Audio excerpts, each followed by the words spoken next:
나는 늘 그렇게 말했다. 야, 얼마나 산다고 술을 끊어. 난 그래도 매일 저녁 한 잔은 해야 잠이 와. 그 말은 오랫동안 내 하루의 습관이자 변명이었다. 저녁 식탁 위 반찬 옆에 놓인 소주 한 잔은 마치 오랜 친구 같았다. 그 한 모금의 따뜻함이 내 고된 하루를 위로해주는 것 같았으니까. 그런데 어느 날이었다. 평소처럼 식사 후 반주를 들이켜고 잠자리에 들었는데 새벽에 심장이 두근거리며 숨이 가빠졌다. 머리가 맑지 않았고 눈을 뜨자마자 입안이 바짝 말라 있었다. 그날 나는 처음으로 이 한 잔이 정말 약일까 아니면 독일까 라는 생각을 했다. 세월은 조용히 우리 몸을 바꿔놓는다. 젊을 땐 아무렇지 않던 일들이 나이가 들면 전혀 다르게 다가온다. 예전엔 친구들과 밤새 소주 2병을 나눠 마시고도 다음날 새벽에 산책을 나갔는데 이제는 반주 한 잔에도 얼굴이 붉어지고 아침이면 머리가 띵하다. 나는 처음엔 그것이 단순히 나이 탓이라 생각했다. 하지만 병원에서 건강검진을 받은 후 의사 선생님의 한마디가 내 마음에 남았다. 이제 간이 예전만큼 해독을 잘 못해요. 수분도 줄고 알코올이 훨씬 진하게 돌죠. 그 말이 머릿속을 맴돌았다. 내 몸속에 물탱크가 줄었다는 사실. 즉, 같은 양의 술이라도 피 속의 농도는 더 높아진다는 뜻이었다. 젊을 때는 물이 많아 잉크 한 방울이 희석되었지만 지금은 작은 방울 하나에도 온몸이 물든다는 거다. 그날 이후 나는 술잔을 들 때마다 마음 한구석이 불안했다. 이 한 잔이 나를 위로할까 아니면 나를 상하게 할까? 하지만 이상하게도 그 질문은 나를 더 자주 술상 앞으로 이끌었다. 외로웠던 탓일까? 아니면 나 스스로를 위로할 방법이 그것뿐이었을까? 한 번은 아내가 조용히 말했다. 여보, 요즘 당신 얼굴이 자주 붉어지고 자꾸 피곤하다고 하지 않아요? 나는 웃으며 대답했다. 괜찮아, 딱 한 잔이야. 그 말은 마치 주문 같았다. 한 잔쯤은 괜찮다. 하지만 그 한 잔은 어느새 매일의 습관이 되어 있었다. 식탁 위의 병은 점점 비워지는 속도가 빨라졌고 내 몸은 천천히 신호를 보내기 시작했다. 아침의 피로, 잠이 챈고, 손끝의 떨림, 그리고 잊어버리는 일들. 그러던 어느 저녁 방송에서 의사 한 분이 말했다. 65세 이후에 술 한 잔, 약이 될 수도 있지만 독이 될 가능성이 훨씬 큽니다. 그 말에 나는 술잔을 들고 멈췄다. 그분은 이어서 이렇게 말했다. 몸속 수분이 줄고 간의 효소가 약해지며 뇌가 알코올에 민감해집니다. 예전처럼 마셔도 예전처럼 해독되지 않아요. 순간 내 지난날의 모든 장면이 스쳐 지나갔다. 젊은 시절 친구들과의 술자리, 웃음과 노래, 그리고 지금의 조용한 식탁 위 한 잔. 나는 깨달았다. 내가 찾던 건 술이 아니라 하루의 위로였다. 그리고 그 위로를 술에게 맡기고 있었다는 걸. 그날 밤 나는 오랜만에 술 대신 따뜻한 보리차를 끓였다. 잔을 들자 김이 올라오며 코끝을 간지렸다. 이게 뭐라고 이렇게 좋지? 그 한 모금은 이상하리만큼 마음을 편하게 해주었다. 아마도 내 몸이 그리고 내 마음이 진짜로 원했던 건 알코올이 아니라 쉼이었던 것 같다. 나는 오늘도 많은 어르신들을 만난다. 그분들 중 대부분이 말한다. 나는 딱 한 잔만 해. 그게 내 낙이지. 하지만 나는 이제 그 말이 얼마나 위험한 착각인지 안다. 몸은 이미 변했고 예전의 한 잔은 더 이상 같은 한 잔이 아니다. 그래서 나는 오늘 이렇게 고백한다. 나는 술을 끊지 못했다. 하지만 술을 대하는 마음은 분명 바뀌었다. 이제 그 잔을 들 때마다 스스로에게 묻는다. 지금 내 몸이 진짜로 원하는 건 술일까? 아니면 쉼일까? 그 물음 하나가 내 건강을 지켜주고 있다. 그 작은 깨달음이 나를 내일로 이끌고 있다. 나이가 든다는 건 단순히 머리카락이 휘어지고 주름이 늘어나는 일만은 아니다. 눈에 보이지 않는 곳에서 몸속의 모든 세포들이 조금씩 다른 속도로 늙어가고 있었다. 의사 선생님이 내게 말했다. 나이 들면 몸 안의 수분이 줄어요. 젊었을 땐 몸의 70%가 물이지만 60대가 되면 50% 아래로 떨어지죠. 물이 줄면 같은 양의 술이라도 훨씬 진하게 퍼집니다. 그 말을 듣는 순간 나는 예전의 내 모습을 떠올렸다. 젊은 시절 친구들과 밤새 웃고 떠들던 술자리. 그땐 아무리 마셔도 다음날 새벽엔 산책을 나가고 아침밥도 거르지 않았다.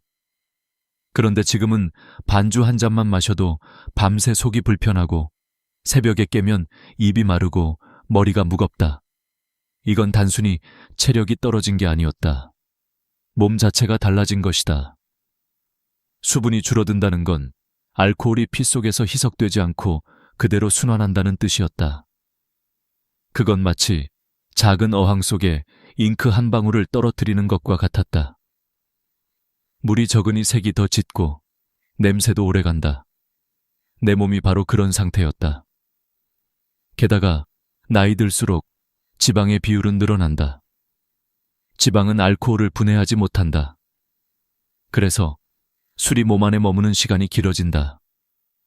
나는 어느 날 술을 마신 뒤 다음 날 오후가 되어도 여전히 머리가 맑지 않다는 걸 느꼈다. 이상하다. 예전엔 하루 자면 다 깼는데 그건 간의 문제였다. 간은 우리 몸의 해독 공장이다. 젊을 땐 이 공장이 밤낮 없이 돌아가지만 나이 들면 기계의 회전 속도가 느려진다. 알코올 탈수소 효소, 아세트알데히드 탈수소 효소 같은 효소들이 제 역할을 다하지 못한다. 그 결과 술은 더 오래 남고 숙취는 더 길어지고 다음날의 컨디션은 회복되지 않는다. 한 번은 병원에서 혈액 검사를 받았을 때였다. 의사는 내간 수치를 가리키며 조용히 말했다. 지금 이대로라면 큰 병은 아니지만 반복되면 간 기능 저하가 빨리 올 수 있습니다. 나는 그 말을 듣고도 며칠은 그냥 넘겼다. 그러나 이후 점점 몸이 피곤해지고 손끝이 떨리고 잠도 깊이 들지 않았다. 술은 단지 간만 괴롭히는 게 아니었다. 뇌도 신경도 달라지고 있었다. 나이가 들면 뇌는 알코올에 훨씬 민감해진다. 젊었을 땐 조금 마셔도 균형 감각을 금방 회복했지만 지금은 한두 잔만 마셔도 걸음이 흔들리고 말이 느려진다. 심지어 어떤 날은 계단을 오르다 발을 헛디뎌 넘어질 뻔했다. 그때 깨달았다. 이건 단순히 취기가 아니라 뇌가 신호를 보내는 거구나. 의사는 내게 말했다. 노년기에는 낙상사고가 가장 위험합니다. 넘어져서 다치면 뼈가 잘 붙지 않고 회복도 오래 걸리죠. 그 말이 머리에 남았다. 술이 단지 기분의 문제가 아니라 생존의 문제가 될 수도 있다는 사실을. 게다가 여성들은 더 조심해야 한다고 했다. 남성보다 체내 수분이 적고 알코올 분해 효소가 적어서 같은 양을 마셔도 훨씬 빨리 취하고 오래 남는다. 나는 내 아내를 떠올렸다. 여보, 당신은 술 거의 안 마시잖아? 그래도 가끔 와인 반잔 마시면 얼굴이 확 달아올라. 그땐 몰랐다. 그것이 바로 몸의 변화라는 걸. 세월은 우리의 몸을 조용히, 그러나 분명히 바꿔놓는다. 그리고 그 변화는 한 잔의 술을 통해 가장 먼저 드러난다. 나는 이제야 알았다. 나이가 든다는 건 예전의 나와 이별하는 일이다. 젊은 날의 주량, 젊은 날의 회복력, 젊은 날의 간. 그 모든 것들은 이제 추억이 되었다. 하지만 그걸 인정하는 데에는 시간이 걸렸다. 술은 단지 습관이 아니라 기억과 위로가 섞인 감정이었기 때문이다. 그러나 내 몸은 더 이상 그 감정을 받아줄 만큼 강하지 않았다. 이제 나는 술잔을 들 때마다 그 말을 떠올린다. 몸이 변하면 술도 변한다. 그 단순한 진실 하나가 내 삶의 방향을 바꿔놓았다. 우리는 늘 이렇게 말한다. 한 잔쯤은 괜찮잖아. 하루 피로를 풀어주고 혈액순환에도 좋다던데. 그 말은 마치 마법 주문처럼 위로가 되지만 사실은 우리 몸의 경고음을 덮어버리는 가장 위험한 착각이었다. 내 친구 정수 형도 그랬다. 젊었을 땐 회사 회식 자리마다 빠지지 않고 술을 즐겼다. 퇴직 후에는 매일 저녁 식탁에서 소주 한 잔을 습관처럼 들이켰다. 이게 내 하루의 낙이야. 의사들도 하루 한 잔은 괜찮다고 하잖아. 그 말에 다들 웃었지만 몇 달 뒤 형은 병원 침대에 누워 있었다. 간 수치가 급격히 올라가고 혈압이 높아져 있었다. 그때야 그는 말했다. 나는 딱 한 잔만 했는데 그 한 잔이 이렇게 무서울 줄 몰랐어. 문제는 한 잔의 기준이 사람마다 다르다는 거다. 의학에서 말하는 표준 한 잔은 순수 알코올 약 12g149 정도다. 맥주로는 355ml 캔 하나, 와인으로는 150ml, 소주로는 1잔 반 정도에 불과하다. 그런데 우리는 흔히 그것을 한 병의 반 혹은 컵 하나로 착각한다. 게다가 매일 마시는 습관은 아무리 적은 양이라도 간과 뇌에 꾸준히 부담을 준다. 미국 국립알코올연구소 NIAA는 65세 이상 어르신에게 이렇게 권고한다. 하루 한 잔 이하, 일주일에 7잔을 넘기지 말 것. 그러나 실제 조사에서는 한국 노년층의 40% 이상이 이 기준을 훨씬 넘겨 마신다고 한다. 문제는 나는 괜찮다는 자기 확신이다. 그 확신이 몸을 망치는 가장 빠른 길이다. 일본의 한 장수 지역 연구에서도 흥미로운 결과가 나왔다. 술을 아주 가볍게 일주일에 한두 번 정도 마시는 사람과 전혀 마시지 않는 사람 사이에는 건강 차이가 거의 없었다. 오히려 매일 소량씩 마시는 사람들의 뇌 위축률이 더 높았다고 한다. 즉, 조금씩 자주가 가장 위험하다는 뜻이다. 그런데 사람들은 여전히 믿는다. 술은 혈액순환에 좋아. 하루 한 잔은 심장병 예방에 도움된다더라. 물론 일부 연구는 아주 소량의 알코올이 HDL, 즉 좋은 콜레스테롤을 높인다고 보고했다. 하지만 그 연구의 대상은 대부분 40대 50대, 질병이 없는 중년 남성들이었다. 65세 이상 노년층에는 전혀 같은 기준이 적용되지 않는다. 나이 들면 간의 알코올 분해 속도는 절반으로 떨어지고 혈관은 이미 탄력을 잃는다. 그 상태에서 마시는 술은 약이 아니라 불씨다. 조금씩 쌓인 불씨가 어느 날 몸 안에서 불을 낸다. 그 불은 조용하지만 치명적이다. 고혈압, 당뇨, 심근증, 뇌졸중, 그리고 치매, 모두 이 불씨에서 비롯될 수 있다. 나는 어느 날 병원 대기실에서 한 노부부를 보았다. 아내는 남편의 손을 꼭 잡고 있었다. 의사는 조용히 말했다. 이젠 술을 완전히 끊으셔야 합니다. 간이 많이 손상됐어요. 남편은 고개를 숙였다. 근데 나는 하루 한 잔밖에 안 했는데요.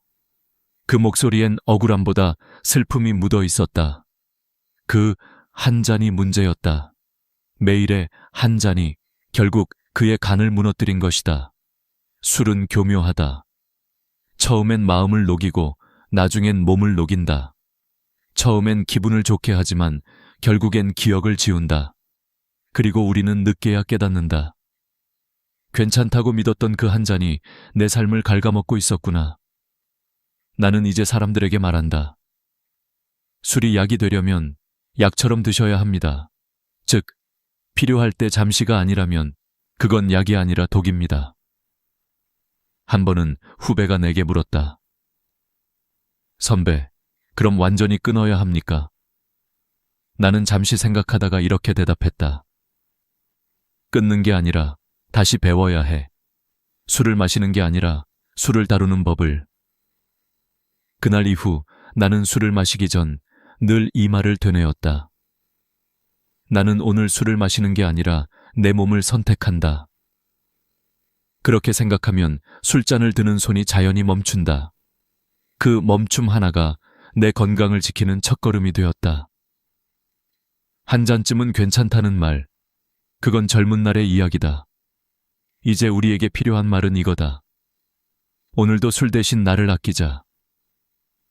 술의 무서움은 취기가 아니라 잔류에 있다. 우리가 잠든 동안에도 알코올은 여전히 몸속을 떠돈다. 간이 해독하지 못한 그 찌꺼기들은 피를 따라 뇌로, 심장으로, 신장으로 흘러간다. 그렇게 오랜 세월 조금씩 쌓인 독이 어느 날 갑자기 폭발하듯 병이 되어 돌아온다. 나는 어느 70대 남성 환자를 잊을 수 없다. 그는 평생 나는 술 잘 마셔 라고 자랑하던 분이었다. 하지만 어느 날 평소처럼 저녁 식사 후 반주 한 잔을 마시고 잠들었는데 새벽에 갑자기 어지럼증과 구토로 응급실에 실려왔다.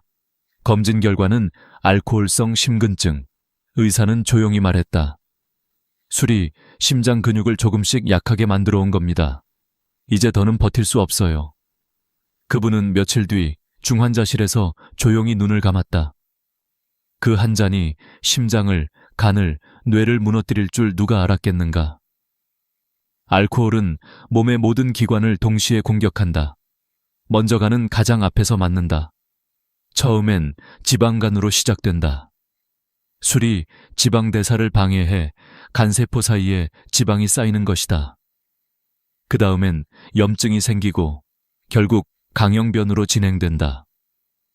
강형변이 되면 간세포가 굳어지며 피가 통하지 않는다. 이때부터는 어떤 약도 어떤 해독제도 도움이 되지 않는다. 나는 직접 그 과정을 본 적이 있다. 검진 때마다 조금만 조심하라고 말하던 분이 있었는데 결국 몇 년 후 그는 강형변으로 입원했다. 의사님, 저는 하루에 소주 한 잔밖에 안 마셨습니다. 그 한 잔이 문제였다. 간에게는 그게 매일의 독약이었으니까. 간만이 아니다. 알코올은 혈관도 망가뜨린다. 술을 마시면 일시적으로 혈관이 확장되고 우리는 그것을 혈액순환이 좋아진다고 착각한다. 하지만 그건 잠깐뿐이다. 반복되면 혈관벽이 약해지고 염증이 생긴다. 결국 고혈압과 뇌졸중의 위험이 커진다. 실제로 서울대병원 연구팀이 발표한 논문에 따르면 65세 이상에서 매일 한 잔 이상 음주하는 사람은 그렇지 않은 사람보다 뇌졸중 발생률이 1.8배 높았다. 특히 여성이 그 위험이 더 컸다. 이유는 간단했다. 여성은 남성보다 알코올 분해 효소가 적기 때문이다. 같은 양을 마셔도 더 오래, 더 깊게 남는다.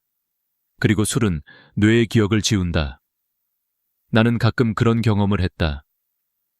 술을 마신 다음 날 아침, 전날의 대화나 행동이 어렴풋이 기억나지 않는 것. 그건 단순한 필름 끊김이 아니었다. 그건 내 뇌의 신경세포들이 실제로 손상되고 있다는 신호였다. 노년기에 알코올은 기억력뿐 아니라 판단력, 균형 감각까지 빼앗는다. 술을 마신 다음 날 아침, 잠깐 어지러워 발을 헛디뎌 넘어지는 것. 그건 단순한 부주의가 아니다.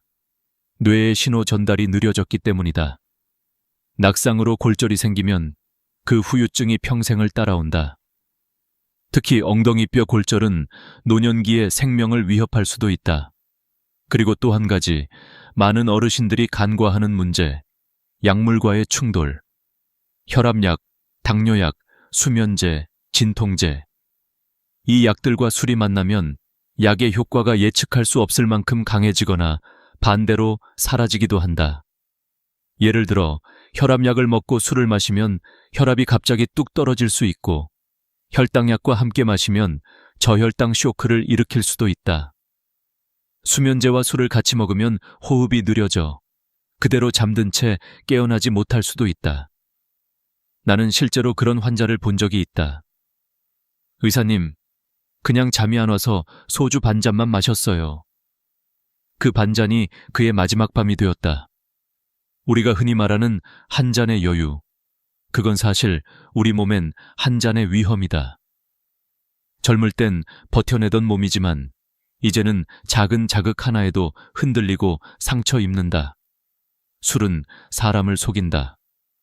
그 따뜻한 느낌으로, 그 달콤한 기분으로 우리를 안심시킨다. 하지만 그 속에는 조용한 파괴가 숨어 있다. 우리가 눈치채지 못할 뿐이다. 나는 이젠 안다. 술은 나를 웃게 하지만 결국 울게 만든다. 그 미묘한 경계를 알아차렸을 때 나는 비로소 술잔을 내려놓을 수 있었다. 술의 진짜 위험은 많이 마시는 것이 아니라 조금씩 오래 마시는 것이다. 술의 무서움은 언제나 합리화로 시작된다. 오늘 하루 힘들었잖아. 한 잔쯤은 괜찮아. 의사도 하루 한 잔은 좋다 그랬잖아. 나는 그래도 예전보다 줄였어. 이 말들은 우리 스스로를 안심시키는 주문 같지만 사실은 천천히 몸을 갉아먹는 독이 된다. 나는 예전엔 그 말을 믿었다. 일을 마치고 집으로 돌아와 혼자 식탁 앞에 앉으면 술잔 하나가 위로처럼 느껴졌다. 그 한 잔이 내 외로움을 달래주고 하루의 피로를 잊게 해주는 것 같았다. 하지만 어느 날 문득 깨달았다. 그건 위로가 아니라 회피였다. 내 마음은 편해졌지만 내 몸은 점점 무너지고 있었다. 술은 인간의 심리를 너무 잘 안다. 그 달콤한 냄새, 첫 잔의 따뜻한 목넘김, 얼굴이 붉어지는 순간의 환한 기분, 모두 괜찮다는 착각을 만들어낸다. 하지만 술은 절대 우리 편이 아니다. 그는 언제나 우리 안의 가장 약한 틈을 파고든다. 의사로 일하던 시절 나는 수없이 많은 어르신들을 만났다. 그들 중 대부분은 이렇게 말했다. 선생님, 저는 과음 안 해요. 딱 한 잔이에요. 하지만 혈액검사 수치는 거짓말을 하지 않았다. 간 효소 수치가 높고 중성지방이 치솟고 혈당이 불안정했다. 술은 양보다 빈도가 더 중요했다. 매일 마시는 습관은 몸에 하루도 쉬는 날을 주지 않는다. 술을 매일 마시는 사람의 간은 하루가 아니라 평생을 쉬지 못한 공장과 같다. 해독하느라 지친 간세포는 서서히 죽어가고 그 자리를 섬유 조직이 메운다. 그렇게 간은 딱딱하게 굳어지고 결국 제 기능을 잃는다. 그러나 더 무서운 건 술이 단지 간만이 아니라 마음을 무너뜨린다는 사실이다. 술은 불안한 마음을 잠시 잊게 만들지만 그게 반복되면 뇌의 보상 회로가 변한다. 기분이 나빠질 때마다 술을 찾게 되고 결국 의존이라는 늪에 빠진다. 술을 끊으면 오히려 불안해지고 초조해지고 다시 그 불안을 달래기 위해 술을 마신다. 그 악순환은 어느새 삶 전체를 잠식한다. 나는 한 노신사를 기억한다. 그는 75세였고 혼자 살았다. 매일 저녁 식사 때 와인 한 잔씩을 즐겼다고 했다. 이건 나의 낙이에요. 친구도 없고 가족도 멀리 있으니까. 그의 간 수치는 정상이었지만 그의 눈빛은 늘 공허했다. 어느 날 병원 예약 시간에 나타나지 않았다. 이웃이 찾아가 보니 그는 의자에 앉은 채 조용히 세상을 떠나 있었다. 테이블 위에는 반쯤 비워진 와인잔 하나. 그 한 잔은 외로움을 달래주지 않았다. 그저 고요하게 천천히 그를 무너뜨렸을 뿐이다. 우리는 종종 이렇게 말한다. 내가 술을 마시는 게 아니라 술이 나를 마신다. 그 말의 의미를 늦게서야 이해했다. 술은 사람을 마신다. 기억을 마시고 의지를 마시고 삶의 속도를 삼킨다. 특히 노년기의 술은 단순한 음료가 아니라 의사결정의 시험이다. 술을 마신다는 건 그 순간 내 몸보다 내 감정을 택하는 일이다. 하지만 나이가 들수록 몸은 감정보다 더 소중하다. 감정은 다음날 사라지지만 몸은 그 대가를 끝까지 기억한다. 술을 끊는 건 단지 금욕이 아니다. 그건 자기 자신에 대한 존중이다. 내 몸을 사랑하고 내 삶을 길게 바라보는 선택이다. 나는 요즘 술을 대신해 따뜻한 차를 마신다. 국화차, 보리차, 때로는 꿀물 한 잔. 잔을 들 때마다 마음이 편안해진다.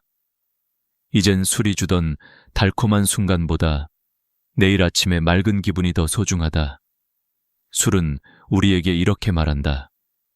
오늘만 즐겨라. 하지만 나는 이제 이렇게 대답한다. 나는 내일을 지킬 거야. 그 단 한마디가 나를 바꿨다. 그날 이후 나는 술보다 삶에 취하기 시작했다. 술을 끊는 건 단순히 잔을 비우는 일이 아니다. 그건 지난 수십 년간 쌓여온 습관과 외로움을 동시에 마주하는 일이다. 처음엔 허전하다. 식탁 위가 텅 비어 보이고 저녁 시간이 길게 느껴진다.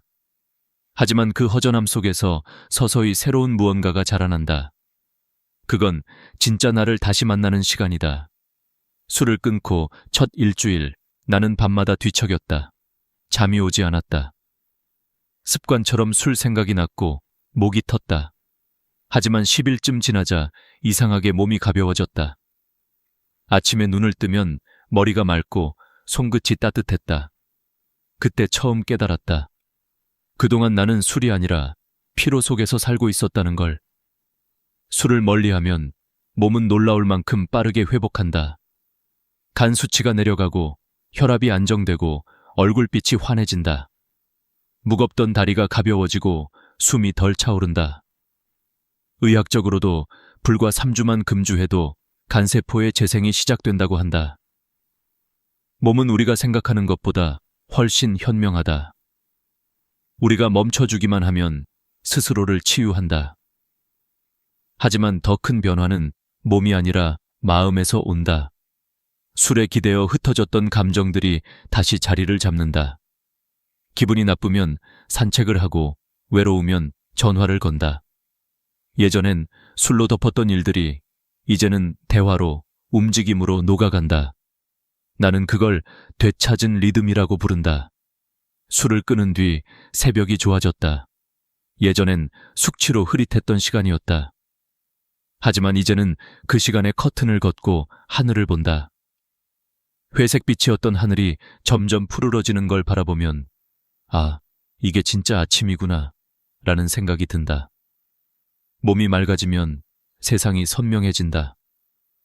사람의 말소리, 바람의 냄새, 새의 울음소리까지 그 모든 게 마치 처음 듣는 소리처럼 또렷하다.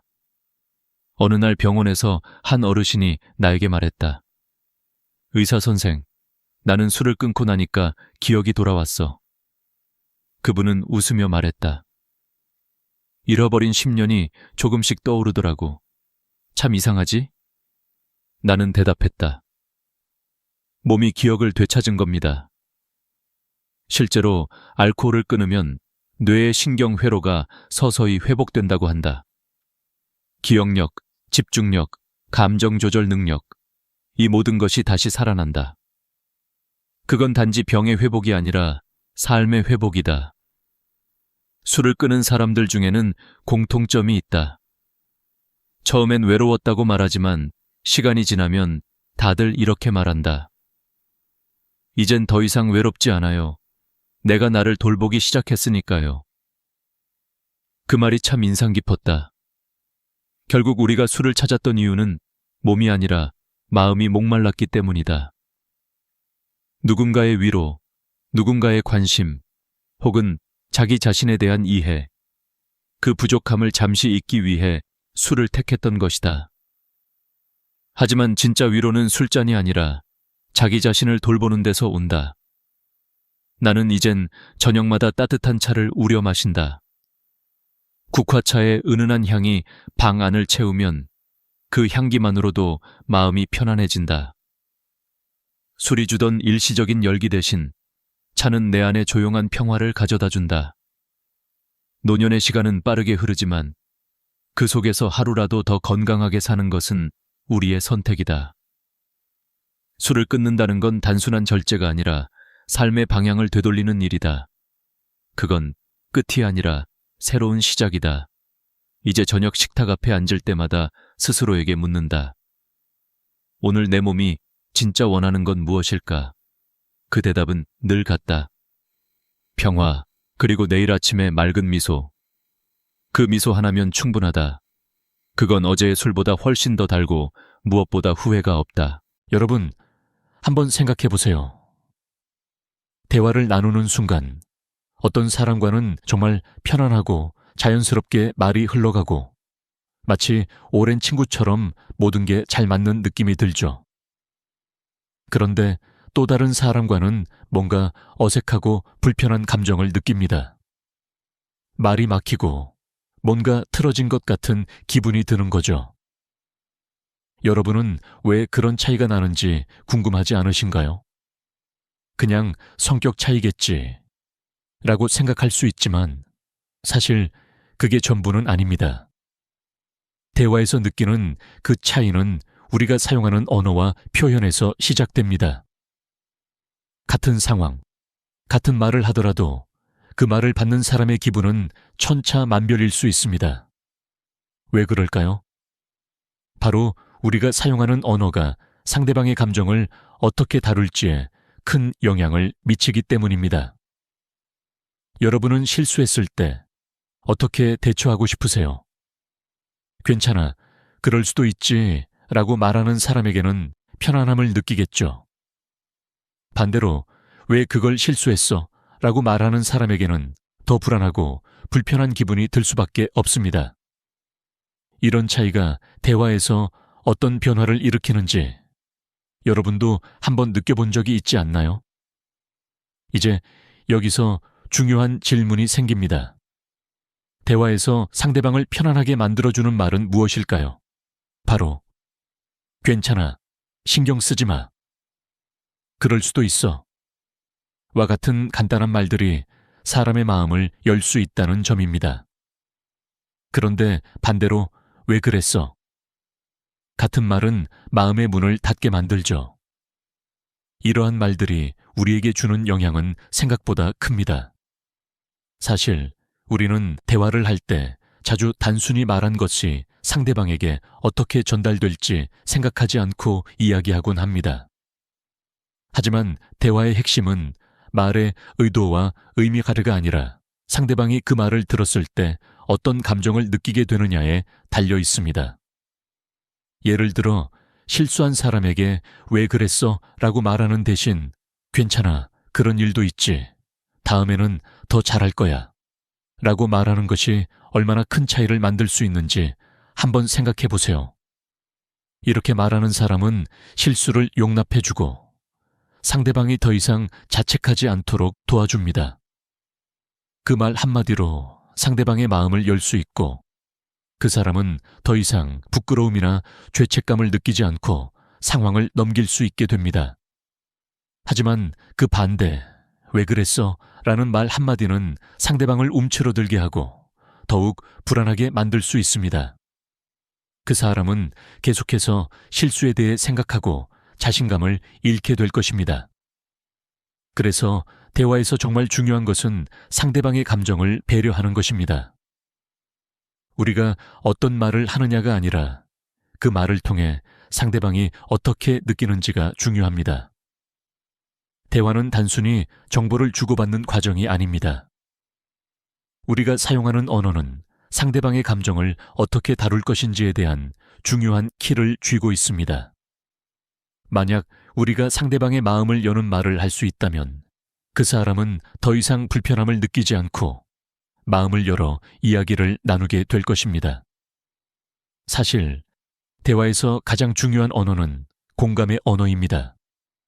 사람들은 자신이 실수하거나 어색한 상황에 처했을 때 자신을 비난하기보다는 괜찮아, 그럴 수도 있지 라는 말을 듣고 싶어 합니다. 이런 말을 들으면 그 사람은 자기 자신을 용서하고 다시 상황을 자연스럽게 풀어갈 수 있습니다. 반면에 왜 그랬어? 라는 말은 그 사람을 자책하게 만들고 대화의 흐름을 끊어버리게 만듭니다. 여러분, 우리가 대화에서 진정으로 중요한 것은 상대방의 마음을 열게 하는 것입니다. 그 사람이 실수했을 때 혹은 어색한 상황에 처했을 때 그 사람의 감정을 이해하고 배려하는 언어를 사용한다면 대화는 훨씬 자연스럽고 원활하게 진행될 것입니다. 이제 우리가 상대방의 감정을 어떻게 다루고 어떤 언어로 공감할 수 있는지에 대해 생각해 보아야 할 때입니다. 대화에서 진정한 소통은 상대방이 자신을 이해받고 있다는 느낌을 받을 때 시작됩니다. 괜찮아, 그럴 수도 있지 라는 말 한마디로 상대방은 자신의 실수를 용서할 수 있는 힘을 얻고 더 이상 두려워하지 않게 됩니다. 그러므로 우리가 대화할 때 꼭 기억해야 할 점은 상대방의 감정을 존중하고 공감하는 말을 선택하는 것입니다.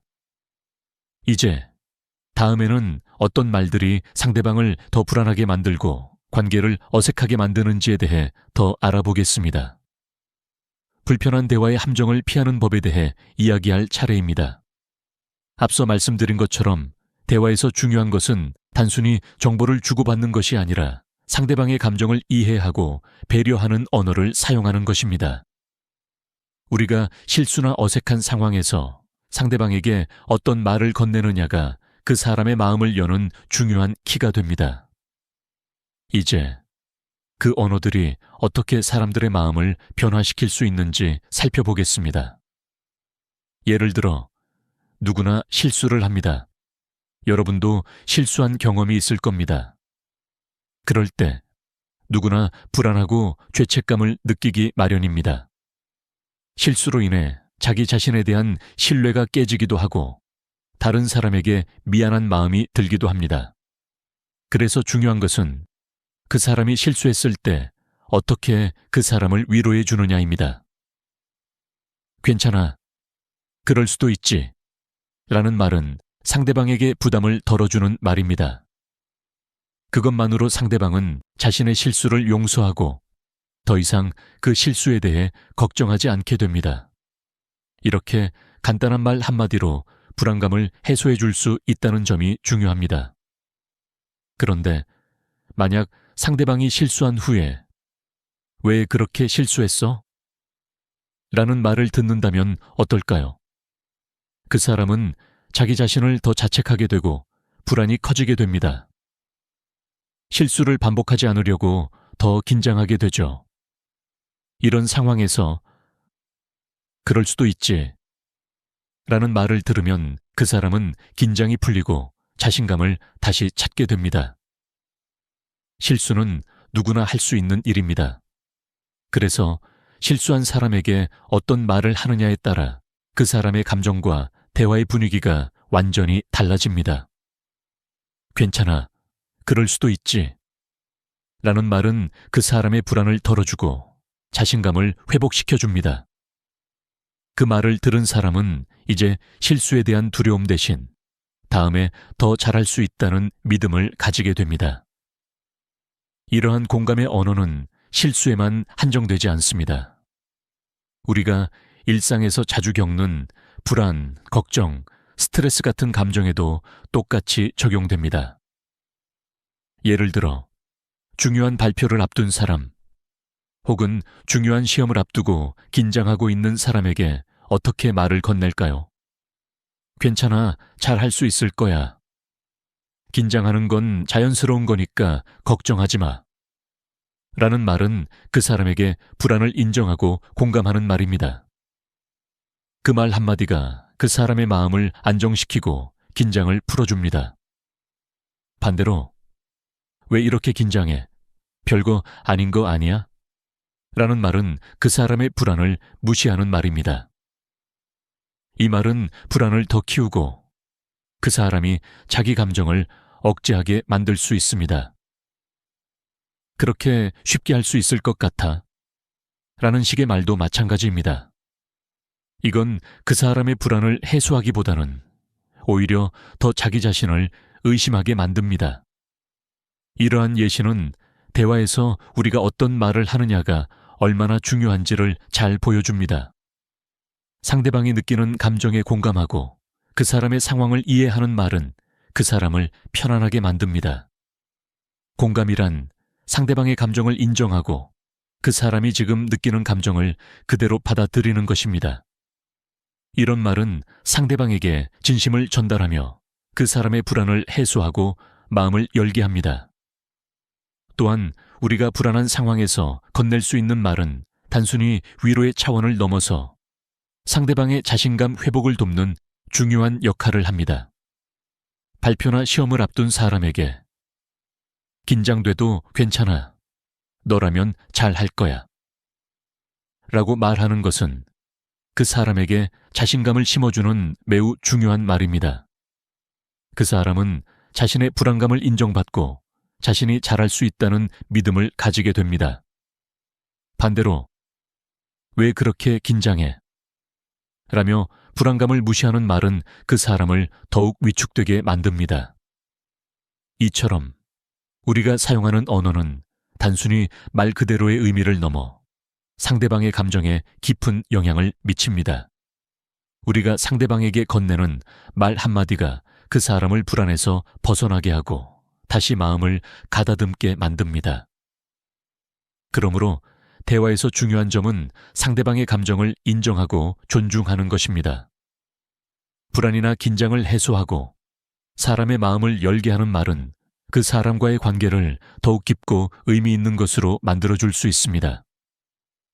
이제 대화에서 어떤 말을 건네야 마음을 여는 대화를 할 수 있을지 생각해 봤습니다. 중요한 것은 상대방이 불안하거나 실수한 상황에서 어떤 말을 건네느냐에 달려 있습니다. 그 말 한마디가 그 사람에게 큰 위로가 될 수 있고 대화의 분위기를 완전히 바꿀 수 있습니다. 그렇다면 앞으로 우리가 대화할 때 어떤 말이 상대방에게 힘이 될 수 있을지 더 깊이 고민하고 항상 상대방의 마음을 열 수 있는 말을 찾으려고 노력해야겠습니다.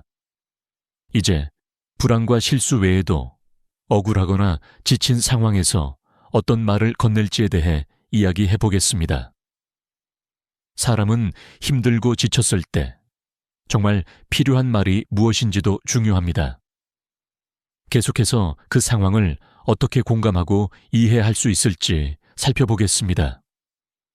우리가 대화에서 사용하는 언어는 때때로 상대방의 마음을 열기도 하고 때때로 그 마음을 닫게 만듭니다. 특히 상대방이 억울하거나 지친 상황에 처했을 때 우리는 어떻게 말을 해야 할까요? 상대방이 억울하거나 너무 지쳐 있는 상황에서 잘못된 말 한마디는 상대방을 더욱 힘들게 만들고 관계를 위태롭게 할 수 있습니다. 지금부터 어떤 말들이 상대방을 더 힘들게 만드는지, 그리고 어떻게 말해야 더 나은 관계를 유지할 수 있는지에 대해 알아보겠습니다. 억울한 상황에서 피해야 할 말, 누구나 억울한 순간을 경험한 적이 있을 것입니다. 특히 본인이 잘못한 것도 아닌데 잘못된 일이 자신에게 돌아오면 얼마나 억울하고 속상할까요? 예를 들어 직장에서 억울하게 책임을 지게 되었을 때, 또는 가족 간에 잘못된 정보가 전해져서 자신에게 불리한 상황이 벌어졌을 때 우리는 종종 답답한 마음에 왜 이렇게 억울해? 혹은 그냥 참아. 다들 그렇잖아. 라고 말하기도 합니다. 하지만 이러한 말은 상대방의 억울함을 무시하는 것입니다. 억울한 사람에게 필요한 것은 그럴만도 하다. 그 상황에서는 정말 속상했겠다. 같은 공감의 말입니다. 이러한 말은 상대방이 느끼는 감정을 인정하고 그 사람이 겪은 감정을 함께 느껴주는 것입니다. 그래서 억울한 사람은 자기 감정을 제대로 표현할 수 있고 마음의 짐을 조금 덜 수 있습니다. 반면 그냥 참아, 다들 그런다고 라는 말은 상대방의 감정을 가볍게 여기고 그 사람의 감정을 무시하는 말입니다. 이런 말은 억울한 사람을 더욱 위축시키고 자신이 제대로 이해받지 못하고 있다는 느낌을 들게 만듭니다. 왜 이렇게 억울해? 라는 질문도 마찬가지입니다. 이는 상대방이 억울한 이유를 제대로 설명할 기회도 주지 않으며 그 사람의 감정을 인정하지 않는 태도로 비춰질 수 있습니다. 억울한 상황에서 가장 중요한 것은 상대방의 감정을 인정하고 이해하는 것입니다. 그럴만도 하다. 그 상황에서 얼마나 힘들었을지 이해해. 라는 말은 상대방에게 진심으로 공감한다는 메시지를 전달하며 그 사람이 자신의 감정을 풀고 마음을 조금씩 치유할 수 있게 돕습니다. 지친 사람에게 건네는 위로의 말 다음은 지친 사람에게 어떻게 말을 건넬지에 대한 이야기입니다. 요즘은 모두 바쁘고 스트레스가 많고 체력적으로나 정신적으로나 지친 상태에서 살아갑니다. 특히 과중한 업무와 책임을 떠맡고 있는 사람들은 체력과 정신이 고갈될 때가 많습니다. 이런 사람에게는 그냥 버티면 돼. 혹은 다들 그렇게 힘들잖아. 라는 말은 전혀 도움이 되지 않습니다. 지친 사람에게 그럴 수도 있지. 그동안 정말 많이 힘들었겠네. 라는 말은 상대방이 겪은 고통을 진심으로 이해하는 표현입니다. 이 말은 상대방에게 그동안 자신이 혼자서 힘든 시간을 보냈다는 것에 대한 인정을 받아들이는 기회를 주며 자신의 감정이 무시되지 않았다는 느낌을 받게 해줍니다. 반대로 너만 힘든 게 아니잖아. 그냥 참아. 라는 말은 상대방이 겪는 힘듦을 경시하는 표현입니다. 이런 말은 그 사람의 기분을 더 나쁘게 만들고 혼자서 고통을 참으라는 압박감을 줄 수 있습니다. 사람이 지쳤을 때 충고보다는 공감이 더 중요합니다. 지금 많이 힘들겠다. 내가 도와줄 수 있는 일이 있으면 말해. 라는 말은 그 사람이 혼자가 아니라는 느낌을 주고 그 사람의 마음을 조금 더 편안하게 만듭니다. 이 말은 감정적인 지원을 나타내며 그 사람이 진정으로 필요로 하는 심리적인 지원을 제공하는 것입니다.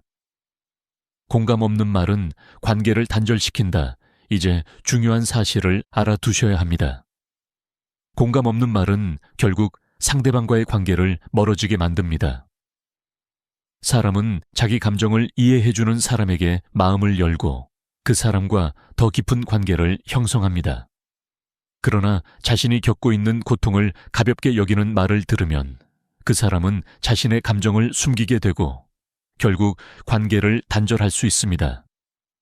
예를 들어, 너 그렇게 힘든 거 아니야.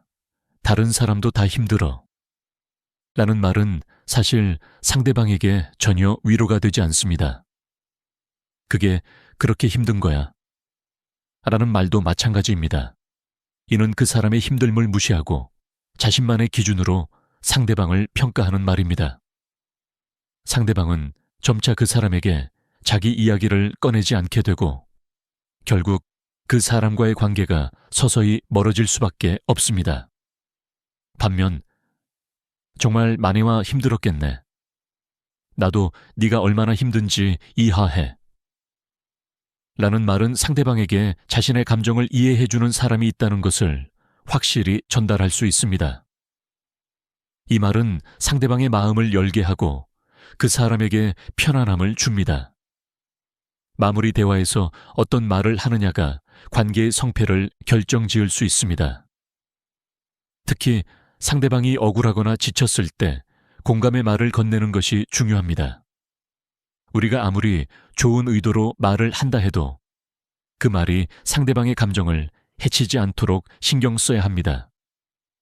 그리고 상대방의 감정을 진심으로 이해하고 공감하는 말이 그 사람과의 관계를 더욱 돈독하게 만들어줍니다. 이제 여러분이 대화할 때 상대방의 감정을 배려하고 공감하는 말을 꼭 기억해 주세요. 그 한마디가 사람의 마음을 열고 관계를 더욱 아름답게 만들어줄 것입니다. 이제 대화에서 어떻게 상대방의 마음을 열 수 있는지에 대해 더 깊이 알아보겠습니다. 앞서 이야기한 것처럼 대화에서 가장 중요한 것은 상대방의 감정을 이해하고 공감하는 것입니다. 대화를 나누면서 우리가 사용하는 언어가 그 사람의 마음을 여는 열쇠가 될 수 있다는 점을 명심해야 합니다. 많은 사람들이 상대방이 겪고 있는 어려움이나 감정을 진심으로 이해하지 못한 채 말을 하는 경우가 많습니다. 이럴 때 상대방은 대화가 끝난 뒤에도 그 감정이 해소되지 않은 채 마음속에 쌓여만 가고 결국 관계에 금이 가기 시작합니다.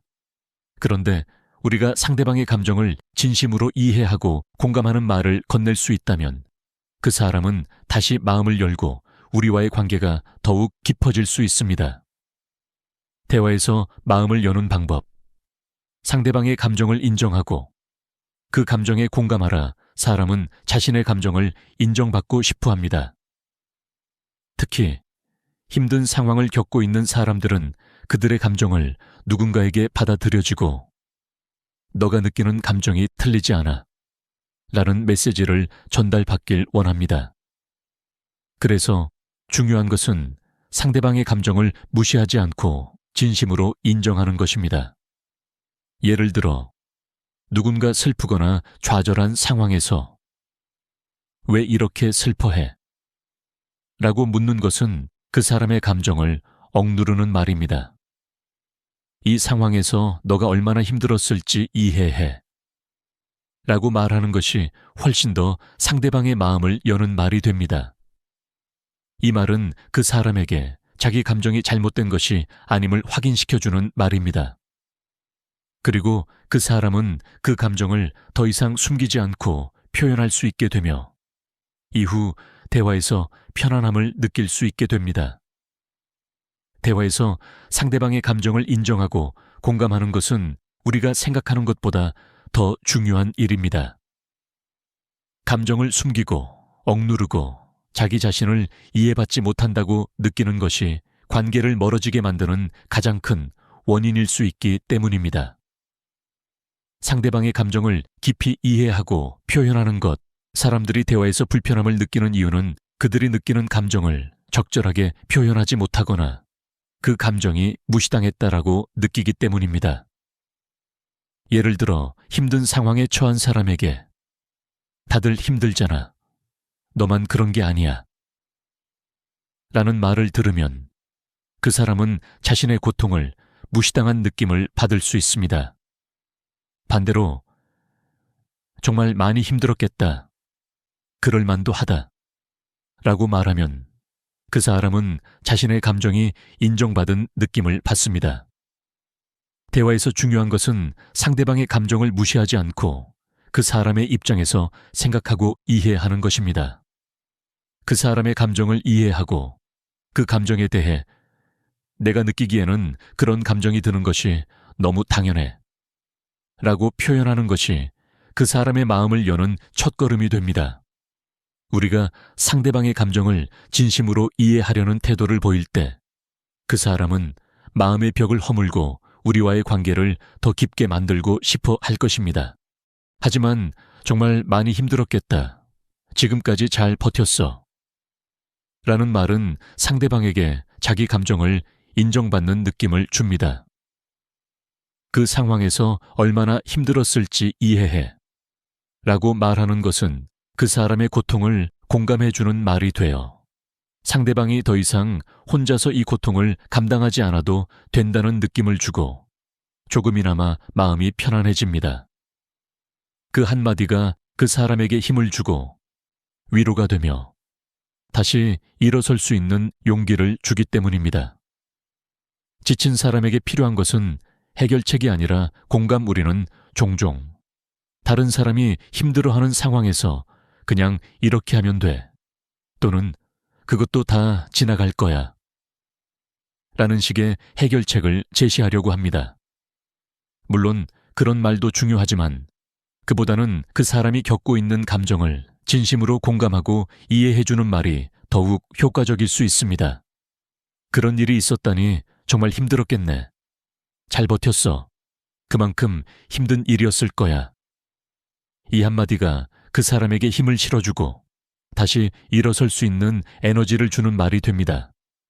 지친 사람에게 우리가 해줄 수 있는 가장 큰 위로는 그 상황에서 얼마나 힘들었는지 이해한다. 는 말입니다. 이 말은 그 사람에게 자신의 고통이 인정받고 있다는 느낌을 주기 때문에 위로의 힘이 더욱 강력해집니다. 반면 그냥 조금만 더 참고 버텨 라고 말하면 그 사람은 더 이상 자신을 표현하지 않게 될 수 있습니다. 왜냐하면 그 사람은 이미 충분히 버티고 있는 상태이기 때문입니다. 그런 말을 들으면 오히려 그 사람은 자신의 고통이 가볍게 취급된다라고 느낄 수 있습니다. 불안한 사람에게 건네는 말, 불안한 사람에게 가장 중요한 것은 그 사람의 불안감을 인정해주고 그 불안감을 자연스럽게 해소할 수 있도록 돕는 말입니다. 중요한 발표를 앞둔 사람, 시험을 준비하는 사람, 혹은 어떤 일이 잘못될까봐 걱정이 많은 사람에게 어떻게 말을 건넬까요? 우리가 흔히 너 걱정하지 마. 다 잘 될 거야. 라고 말하는 것, 물론 긍정적인 의도에서 하는 말이지만 사실 그 말은 불안감을 쉽게 무시하는 말이 될 수 있습니다. 그 말은 그 사람의 불안을 해결하기보다는 너는 불안해할 필요 없어. 라는 식으로 상대방의 감정을 무시하는 결과를 낳을 수 있습니다. 대신 불안한 건 당연한 거야. 중요한 일이니까 긴장도 되고 걱정도 되지. 하지만 너라면 잘 할 거야. 라고 말하는 것이 훨씬 더 효과적입니다. 이 말은 그 사람의 불안감을 인정하고 그 불안이 자연스럽다는 것을 이해해주며 그 불안을 해결할 수 있는 힘이 그 사람에게 있다는 메시지를 전달합니다. 걱정되는 부분이 뭐야? 네가 걱정하는 게 무엇인지 말해봐. 라고 말하면 그 사람은 불안의 원인을 스스로 정리하고 그 불안을 덜어내는 과정을 겪을 수 있게 됩니다. 또한 긴장하는 건 자연스러운 거니까 너라면 잘 해낼 수 있을 거야. 라는 말을 들으면 그 사람은 자신감을 얻고 다시 평온을 되찾을 수 있습니다. 실수와 불안 속에서도 위로와 격려가 중요하다. 때때로 실수나 불안으로 가득 찬 상황에서는 단순히 해결책을 찾으려 하거나 그냥 그렇게 해 라는 식의 명령적인 말보다는 상대방의 감정을 먼저 인정하고 공감해주는 말이 훨씬 중요합니다. 우리는 누군가가 실수나 실패를 겪고 있을 때 그 사람의 감정을 존중하고 위로하는 태도를 보일 때 그 사람은 점차적으로 자신감을 되찾고 그 상황을 헤쳐나갈 힘을 얻게 됩니다. 특히 불안한 사람에게는 그 불안감이 인정되고 존중받을 때 그 사람은 자신을 더 이상 부정하지 않게 되고 자신의 감정을 표현할 수 있는 용기를 얻게 됩니다. 이를 통해 우리가 상대방에게 건네는 말 한마디가 얼마나 중요한지 알 수 있습니다. 위로와 격려는 단순한 말이 아니라 그 사람의 마음을 여는 강력한 도구가 됩니다. 마무리 사람들은 위로와 격려가 필요할 때 진심으로 그들의 감정을 이해하고 인정하는 말 한마디를 들을 때 마음의 짐을 덜고 다시 일어설 수 있습니다. 우리가 대화할 때 상대방의 감정을 공감하고 그 감정을 존중하는 언어를 사용하는 것이 그 사람의 마음을 여는 첫걸음입니다. 이러한 언어는 단순한 위로를 넘어서 그 사람의 삶에 긍정적인 영향을 미치고 자신감을 북돋워주는 말이 됩니다. 이제 우리가 대화할 때 상대방의 감정을 이해하고 공감하는 한마디가 얼마나 중요한지 알게 되었기를 바랍니다. 다음에는 불안한 상황에서 상대방에게 더 효과적인 격려의 방법에 대해 다뤄보겠습니다. 대화에서 중요한 것은 단순히 말을 주고받는 것이 아니라 상대방의 감정을 어떻게 이해하고 공감하는가입니다. 특히 우리가 실수나 어려운 상황에 처한 사람과 대화를 나눌 때 그 사람의 마음을 여는 방법을 알고 있다는 것은 관계를 더욱 깊고 강하게 만들 수 있는 중요한 열쇠가 됩니다. 이제 우리가 어떻게 상대방의 마음을 열 수 있을지, 그리고 대화에서 실수를 피하면서 관계를 유지하는 방법에 대해 알아보겠습니다. 공감의 힘. 상대방의 마음을 여는 가장 강력한 도구 사람은 누구나 자신의 감정이 인정받기를 원합니다. 우리가 어떤 상황에서든지 자기 자신이 느끼고 있는 감정을 인정받지 못한다고 느낄 때 그 감정은 점점 더 쌓이고 결국 부정적인 감정으로 변질될 수 있습니다. 따라서 대화에서 가장 중요한 것은 상대방이 느끼는 감정을 인정하고 그 감정을 이해하려는 태도입니다. 예를 들어 누군가 실수했을 때 우리가 하는 말은 그 사람의 감정에 큰 영향을 미칩니다. 괜찮아, 그럴 수도 있지. 라는 말은 그 사람을 편안하게 만들고 자신감을 회복하게 돕습니다. 하지만 왜 그렇게 실수했어? 라는 말은 그 사람을 더 위축되게 만들고 자책하게 할 수 있습니다. 이렇게 말 한마디가 대화의 흐름을 바꾸고 상대방의 마음을 열게 만들거나 닫게 만들 수 있습니다.